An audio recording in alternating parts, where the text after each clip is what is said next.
Cootes Paradise, Chapter 2, Fright Night. Popcorn, babe? Sophie Belanger reached into the bucket and scooped a handful. Thanks, Max, she replied. Sophie loved popcorn and movies.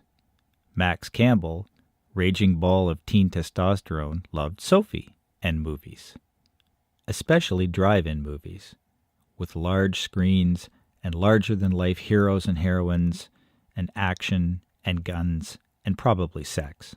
Sex was always a bonus on screen, and if he was lucky, maybe, just maybe, in the back of his dad's car.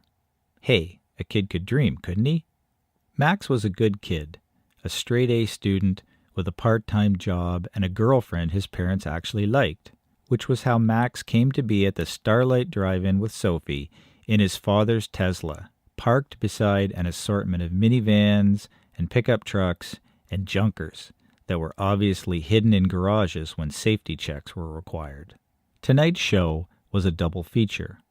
The first, a screwball comedy that they'd arrived fashionably late for, starred that guy who tried too hard to be funny and was only funny when he was trying to be serious. The second, the one they really wanted to see, was called Hatchet Job and featured, in no particular order, zombies, teenagers being terrified by zombies, and teenagers having sex before they got killed by zombies. The first movie lurched to a painful conclusion as the kids gorged on junk food and sodas. As the last light faded behind the giant old screen and total darkness enveloped them, they snuggled together and waited to have the bejeebers scared out of them. 30 minutes in, as the teen bodies piled up, Max made his move.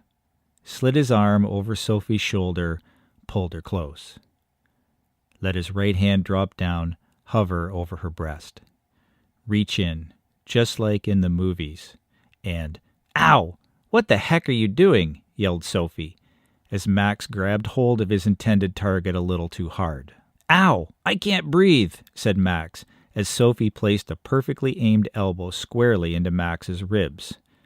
"Sorry, Soph, I just thought..." "Smooth you are not, Max Campbell.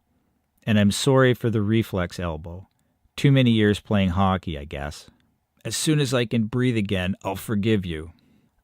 You started it, Hammy Hands. And besides, if you had gotten some booze like I had asked, maybe it would have turned out differently, she said with a sly smile. Yeah, fat chance, thought Max. Even though he was 17, he looked about 12. He had a whisker, once, and shaved it off, and he obviously scared it away since it never grew back. And besides, if his dad found out he had alcohol in his brand new car, his next visit to the drive-in would be by bicycle. "I'm working on it," he suggested, which both he and Sophie knew was a lie. "But it's too late for tonight." "Fine," Sophie said, letting out a long sigh for full effect. Her act was almost as pathetic as Max's.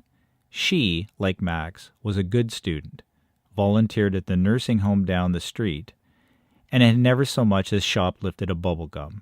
She had tried a beer once at a party, thought it was disgusting, and it made her burp. A lot. But they were 17 for gosh sakes, and that's what her friends were doing, so she was willing to push the envelope, even if it gave her a stomachache. Having recovered, Max decided to switch gears. "Listen, this movie is getting boring. Another 20 minutes we'll have to star in it because there won't be any teenagers left.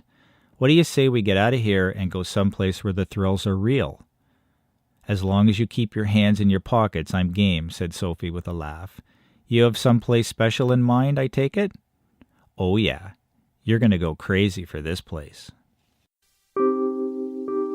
Cootes Paradise, a Hamilton Spectator and thespec.com serial podcast.